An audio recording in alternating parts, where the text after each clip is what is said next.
Okay, up for a little tumbling wing here. We're going to make this bad boy, which means we're starting with this sheet of paper here and getting rid of the excess baggage. I used a paper cutter to make those nice straight cuts, but you can use scissors. Won't be a problem. And the first move we're going to do is just fold this in half the long way. So really doesn't matter which side is up. You're just going to fold it in half the long way. So that just means this long edge is going to come right up and meet this long edge. So here we go, just folding it in half. There's no flip side guides here, sorry. It just doesn't take much folding to get this done.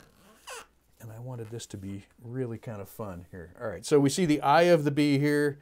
On the other side of the page, you're going to see that stinger. So let's flip it over so we can see the stinger. And then we're going to fold the same direction as that stinger. That stinger is pointed up, so we're going to take this open edge here and we're going to fold it up the same direction as the stinger. And just take a look. There's probably going to be a little bit thicker white edge on one side than the other. Looks like the back side is a little bit thicker this time. But just take a look. You want to fold the thicker white edge.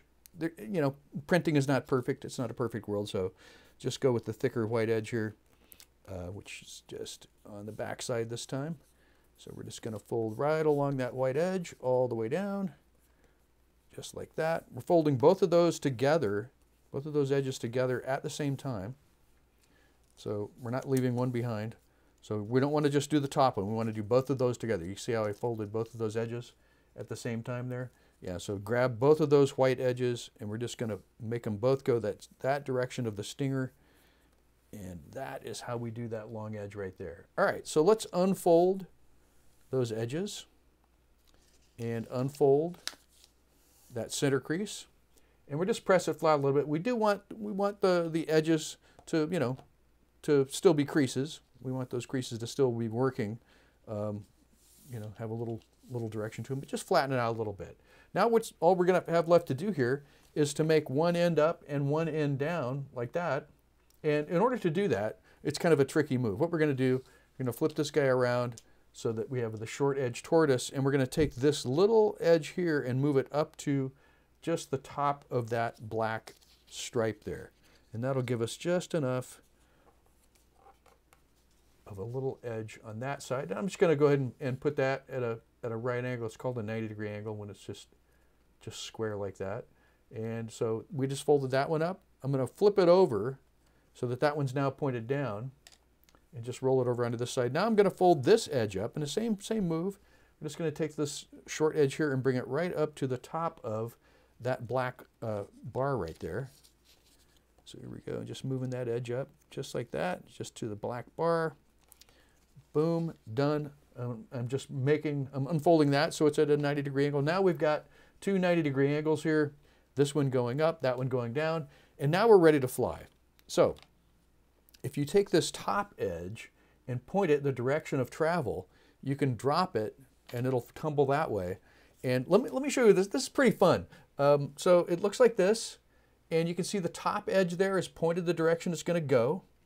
And then here I am just holding it by that top edge, and I'm just dropping it, and you can see both of those bees at the same time as it tumbles. That's kind of fun. To be or not to be. And here it is in slow motion. Now, it's going to fall. It's just really falling. And because of the way it's bent, it'll tumble as it falls. So you can really think of this thing like a plant seed, you know, like a maple seed or, you know, dandelion seed. It's really just drag-based. There's no real lift going on here. It's kind of crazy. So there are some other fun things you can do, but I want to make sure that you understand that we've got this top edge pointed the direction that it's going to go. And you hold it like that, and then just drop it, and it'll start to tumble. And as long as the top is pointed that way, if you flip it around so the top is pointed at you, it's going to tumble back at you. That's fun, but not quite as fun as tumbling away. Now, there are some other things you can do, and here is a QR code that you can use to go to my YouTube channel. It's just another video on the channel, just like you're watching here. And this will show you some really cool stuff, like how to fly the tumbling wing with a piece of cardboard. Now, it starts with a lightweight piece of paper. You can see that's kind of a strange looking paper there. That's phone book paper. You might not be able to get your hands on a phone book, but you should be able to get some tracing paper, 9-pound onion skin. Tracing paper or phone book paper. There's even instructions on how to use just regular 20-pound paper to do the Tumbling Wing. The book paper might not be light enough to fly with the cardboard. It probably isn't. So you'll need to do it with a little bit different paper to get it to fly with the cardboard. But that's okay. You've got a really fun one here. You can see both of the bees at the same time. It's just fun to see this thing tumble. And let me go back to the QR code. This is what you're going to want to get to that YouTube channel that really gives you in-depth instructions on how to make this with regular paper, phone book paper, or tracing paper. Really fun time. I'll just leave this up so the video ends with that. Tumbling Wing.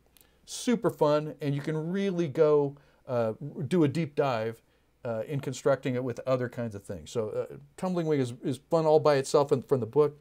Even more fun if you follow this QR code.